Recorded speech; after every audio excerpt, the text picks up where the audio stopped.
മഞ്ഞു പെയ്തുകൊണ്ടിരിക്കുന്ന ഒരു രാവിലാണ് ഒരു ഓറഞ്ച് മരത്തിൻ്റെ തലപ്പത്തുള്ള ഒരു ഞെട്ട് ഇത് ശ്രദ്ധിച്ചത്. താനിതാ പുഷ്പണിയായിരിക്കുന്നു. തനിക്കിതാ ഒരു പൂവ് പിറന്നിരിക്കുന്നു. ആ ഞെടുപ്പ് ആനന്ദത്താൽ ഇളം കാറ്റിൽ നൃത്തമാടി. ആ പൂവിനെ താലോലിച്ച് വളർത്തി. കാറ്റടിക്കുമ്പോൾ അടർന്നു വീഴാതെ സർവ്വദൈവങ്ങളോടും എൻ്റെ കുഞ്ഞായ പൂവിനെ അവളെ രക്ഷിക്കണമെന്ന് പ്രാർത്ഥിച്ചു. കുറേ കഴിഞ്ഞ് അവളെ ഒരു മനോഹരനായ സുന്ദരനായ ഒരു ചിത്രശലഭത്തിന് വിവാഹം ചെയ്തു കൊടുത്തു.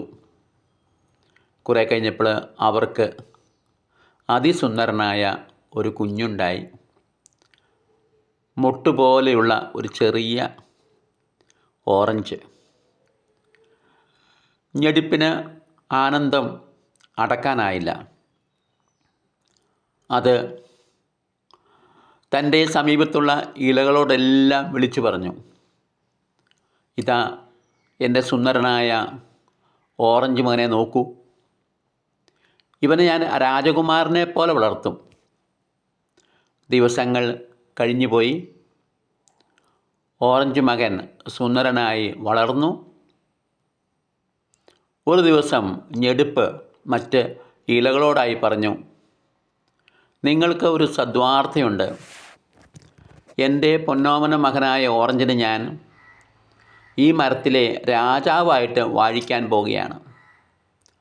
അടുത്ത തിങ്കളാഴ്ച ആണ് രാജാവായിട്ട് ഓറഞ്ചിനെ വാഴിക്കുക.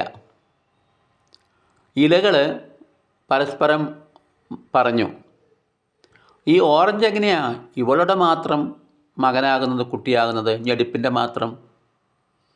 നമ്മൾ ആഹാരം പാകം ചെയ്ത് ഞെടുപ്പിലൂടെ കുട്ടിക്ക് കൊടുത്തുകൊണ്ടല്ലേ ഈ കുട്ടി വളർന്നത്.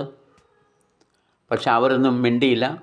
അവരും ഈ സന്തോഷ വാർത്ത സമീപത്തുള്ള ശിഖരങ്ങളോട് പറഞ്ഞു, ഇതാ ഞങ്ങളുടെ കുഞ്ഞ് രാജാവാകാൻ പോവുകയാണ്.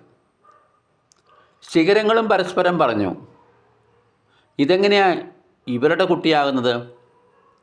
നമ്മളല്ലേ ഈ ഓറഞ്ചിന് വളരുവാൻ ആവശ്യമായിട്ടുള്ള പോഷകമായിട്ടുള്ള ആഹാരം എത്തിച്ചു കൊടുത്തത്. പക്ഷേ ശിഖരങ്ങളൊന്നും മിണ്ടിയില്ല. അവരും ഈ സന്തോഷത്തിൽ പങ്കുചേരാൻ തീരുമാനിച്ചു. അവർ തായ്തണ്ടിനോട് പറഞ്ഞു, തായ്തണ്ട്, ഇതാ ഞങ്ങളുടെ കുട്ടിയുടെ അഭിഷേകമാണ് അടുത്ത തിങ്കളാഴ്ച. തായ്തണ്ടും മനസ്സിൽ പറഞ്ഞു, ഇതെങ്ങനെയാണ് ഇവരുടെ കുട്ടിയാവുക? ഞാനല്ലേ ഈ കുഞ്ഞിന് വളരുവാൻ ആവശ്യമായിട്ടുള്ള ജലവും മറ്റ് മൂലപദാർത്ഥങ്ങളും എത്തിച്ചു കൊടുത്തത്. എന്നാലും തായ്തണ്ടും ഒന്നും പറഞ്ഞില്ല. തായ്തണ്ട് വേരുകളോട് പറഞ്ഞു, വേരുകളെ, ഇതാ ഞങ്ങളുടെ കുഞ്ഞിൻ്റെ പട്ടാഭിഷേകമാണ്. അപ്പോൾ വേരുകൾ പരസ്പരം പറഞ്ഞു, ഇതെങ്ങനെയാണ് ഇവരുടെ കുഞ്ഞാവുക?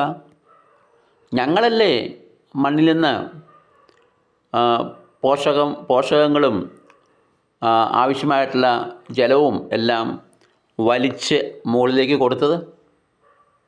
എന്നാലും വേരുകളും ഈ സന്തോഷത്തിൽ പങ്കെടുക്കാൻ തീരുമാനിച്ചു. അവർ മണ്ണിനോട് പറഞ്ഞു, മണ്ണേ, ഇതാ ഞങ്ങൾക്ക് ഒരു പൊന്നോമന മകനുണ്ട്. അവനെ രാജാവായിട്ട് വാഴിക്കാൻ പോവുകയാണ്. മണ്ണ് പറഞ്ഞു, ഇതെങ്ങനെയാണ് ഇവരുടെ മകനാകുന്നത്? ഇത് എൻ്റെ കൂടി മകനല്ലേ, ഞാനല്ലേ ഈ മരത്തെ തന്നെ താങ്ങി നിർത്തുന്നത്. ഉടനെ ഈ വേരുകളും സന്തോഷം കൊണ്ട് വിളിച്ചു പറഞ്ഞു, ഇതാ ഞങ്ങളുടെ രാജകുമാരൻ്റെ പട്ടാഭിഷേകമാണെന്ന്.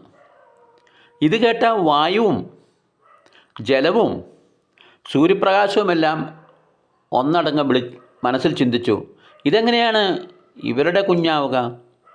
ഞങ്ങളല്ലേ ആവശ്യമായിട്ടുള്ള വെളിച്ചവും വായുവും ജലവുമെല്ലാം കൊടുത്തത്. ഇതെങ്ങനെ ഇവരുടെ കുഞ്ഞാവുക? അതേ പ്രിയപ്പെട്ടവരെ, നമ്മൾ ശരിക്കും ആരുടെ കുഞ്ഞാണ്? നമ്മുടെ മാതാപിതാക്കളുടെയോ, പ്രപഞ്ചത്തിൻ്റെയോ, ദൈവത്തിൻ്റെയോ? ചിന്തിക്കാം. ഏതായാലും ഈ ഓറഞ്ചിൻ്റെ പട്ടാഭിഷേകം അടുത്ത തിങ്കളാഴ്ചയാണെന്നാണ് പറഞ്ഞിരുന്നത്. തലേന്ന് ഈ ഓറഞ്ച് മരത്തിന് ഉടമസ്ഥൻ വന്ന് ഈ ഓറഞ്ചിനെ അറുത്ത് മുറിച്ച് കൊണ്ടുപോയി. അതേ പ്രിയപ്പെട്ടവരെ, നമ്മളെയും ഒരു ദിവസം നമ്മുടെ ഉടമസ്ഥൻ അറുത്ത് കൊണ്ടുപോകും. ആ ഓറഞ്ച് മരത്തിൻ്റെ ഉടമസ്ഥൻ ഈ ഓറഞ്ചിനെ കൊണ്ടുപോയി മാർക്കറ്റിൽ, ചന്തയിൽ വിറ്റു. അയാളത് ചെറുകടക്കാർക്ക് വിറ്റു. ഞാൻ ഈ ഓറഞ്ചിനെ കടയിൽ പോയി പൈസ കൊടുത്ത് വാങ്ങിച്ചതാണ്. അപ്പോൾ എൻ്റെ ചിന്ത, ഇതെൻ്റെ ഓറഞ്ചാണെന്നാണ്. ഞാനത് തിന്നാൻ പോവുകയാണ്. പക്ഷേ ഈ ഓറഞ്ച് എൻ്റേതാണോ? എൻ്റെ വയറ്റിലെത്തുന്ന കുടലിലെ ബാക്ടീരിയകൾ പറയും ഇത് ഞങ്ങളുടെ ആഹാരമാണ്, ഇത് ഞങ്ങളുടേതാണ്. അതേ പ്രിയപ്പെട്ടവരെ, ഒരു ദിവസം നമ്മളെക്കുറിച്ചും ഇങ്ങനെ തന്നെ പുഴുക്കൾ പറയില്ലേ, ഇവൻ അല്ലെങ്കിൽ ഇവൾ ഞങ്ങളുടെ ആഹാരമാണ്, ഞങ്ങളുടേതാണ്. ശരിക്കും നമ്മൾ ആരുടേതാണ്?